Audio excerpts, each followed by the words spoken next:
रानडुकरांच्या शिकारीसाठी पेरलेला bomb एका बैलाच्या जीवावर उठला। रानात चरायला गेलेल्या बैलानं चाऱ्यासह बॉम्ब खाल्ल्यानं मोठा स्फोट झाला आणि त्याचा जबडा अक्षरशः फाटला।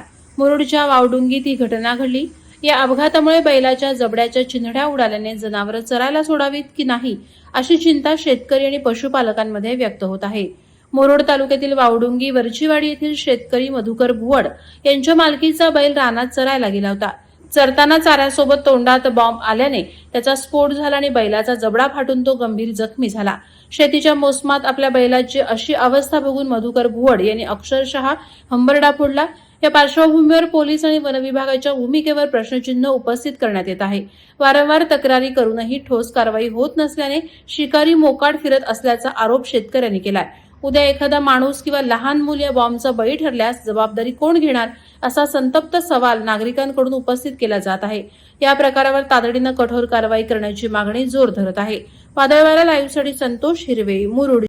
नवी मुंबई व रायगड जिल्ह्यातील ताज्या बातम्या आणि घडामोडींसाठी सबस्क्राईब करा वादळवारा लाईव्ह चॅनल आणि दाबा बेल आयकॉन।